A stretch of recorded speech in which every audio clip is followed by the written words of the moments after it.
Olá, começa aqui o Religare, Conhecimento e Religião.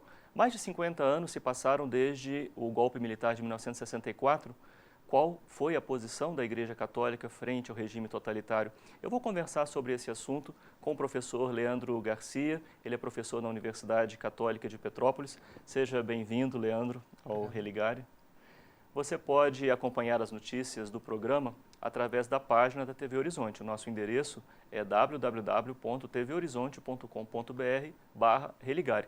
Nós estamos também nas redes sociais. Procure por Religare, Conhecimento e Religião e deixe a sua mensagem para a nossa equipe. Religare de hoje está sendo gravado pela PUC TV.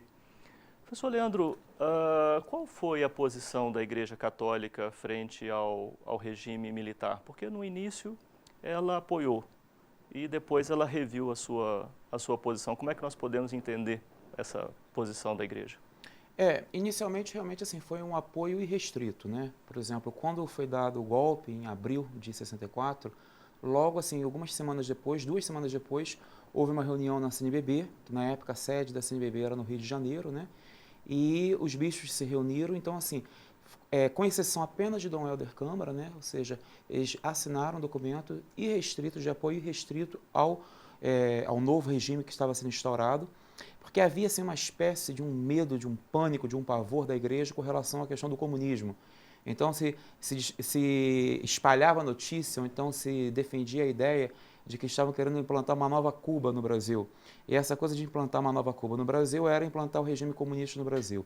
Então eles viram que o regime militar era a certeza de que esse regime comunista não seria implantado no Brasil. Então a igreja ela apoiou de forma irrestrita, inclusive colocou na época até mesmo a própria simbologia religiosa de Nossa Senhora Aparecida como aquela não apenas protetora do Brasil, mas protetora inclusive do novo regime que estava sendo instaurado no Brasil. Dom Helder de início, na época, né, ele se manifestou completamente contra, ele e o cardeal Mota de São Paulo, os dois, mas eram mais de 50 bispos na época, né, então foram votos vencidos. O que aconteceu para a Mudar igreja mudar de posição? o AI-5. Porque aí o que acontece? Esse primeiro momento que foi em 64, isso dura 4 anos, né, esse apoio restrito, vamos dizer assim. Em 68, com a promulgação do AI-5, a ditadura realmente ela dá as suas caras, né? E toda a divulgação de crimes com relação aos direitos humanos, violação dos direitos humanos, tortura e principalmente tortura de padres, de religiosos, de freiras, de leigos, né, envolvidos com a pastoral. Então isso fez com que a igreja revisse assim, completamente a posição dela no pós-AI-5. De 68 em diante, o AI-5 foi em dezembro de 68. De 69 em diante, a igreja muda radicalmente. Nos anos 70, a igreja é o grande problema do regime militar. Ela é a grande pedra no sapato do regime, né? Qual foi o papel da teologia da libertação nesse contexto? Está muito envolvido, né? Na verdade, assim, é um momento, é um contexto, né, que está tudo muito imbricado, porque você também tem no final dos anos 60, né, a Conferência de Medellín, né? Então, com isso, quando os bispos retornam de Medellín, eles retornam com a grande frase, que é a opção preferencial pelos pobres. E eles revigoraram todo o projeto pastoral do Brasil através das cartas pastorais que a própria CNBB lançou depois de Medellín, do encontro de Medellín. Então, com isso, você tem o pontapé inicial da teologia da libertação, né? E aí, claro, de 1969, 70, você já tem a organização teórica, metodológica, teológica da própria teologia da libertação, que é concomitante a esse momento que a CNBB realmente ela vai quase que declarar guerra ao regime militar, que é nesse momento que começa essa correspondência da qual o livro trata, né? Os militares se referiam a alguns membros da igreja como terroristas. Terroristas vermelhos, né, bolcheviques, inclusive, comunistas, né? Ou então, os militares usaram um termo, uma expressão que ficou muito famosa na época, terroristas de batina. Então, terroristas de batina era todo padre, todo religioso, toda religiosa, todo bispo, né, que se posicionasse contrário ao regime. Dom Helder, por exemplo, era chamado de bispo vermelho, né, ou terrorista, né, vermelho também. Então isso assim disseminou muito essa ideia. A igreja ficou assim numa situação muito complicada, muito delicada. Por quê? Porque aí a maior parte da hierarquia vai ficar realmente frontalmente contra o regime, mas um ou outro bispo continua se mantendo, digamos assim, né, fiel ao regime, né, à linha ideológica do regime. Mas eles vão ser vencidos pela circunstância, porque realmente a CNBB ela se organiza de forma muito coesa para se posicionar contrária contrário ao regime. Teve um fato muito isolado no Rio de Janeiro, que eu acho que também ajudou nesse posicionamento da CNBB, que foi o atentado sofrido por Dom Adriano Hipólito, na época era bispo de Nova Iguaçu, né, na Baixada Fluminense Carioca. E Dom Adriano foi sequestrado, foi torturado, bateram nele, né, ou seja, deixaram-no nu, completamente nu, machucado, né, nas ruas de madrugada no Rio de Janeiro. Então, quando a CNBB viu isso, na época o presidente era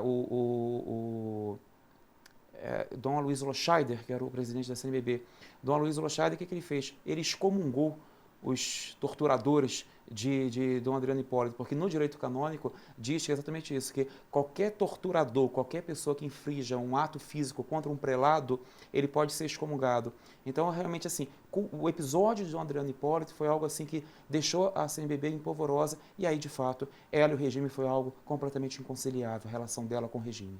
Todo este cenário está expresso no livro que você organizou, escreveu também introdução e notas, Cartas de Esperança em Tempos de Ditadura. São correspondências entre Frei Beto, Leonardo Boff e Alceu Amoroso Lima.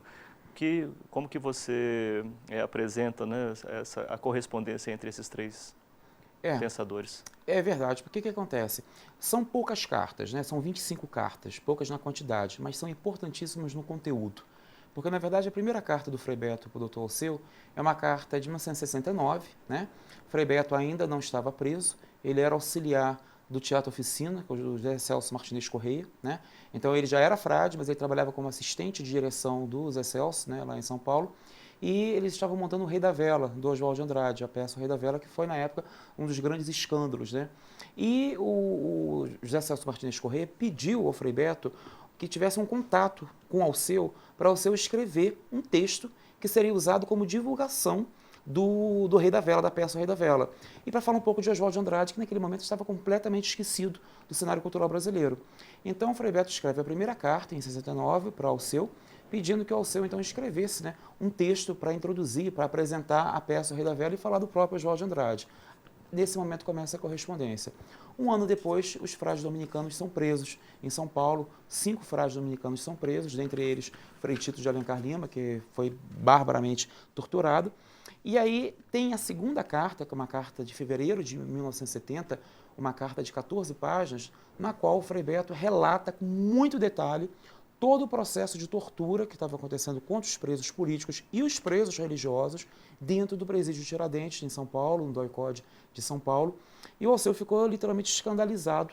Ele não imaginava nunca, né, que aquele tipo de coisa estava acontecendo com padre, com freira, com leigo consagrado, com o pessoal de pastoral, com agentes de pastoral, né?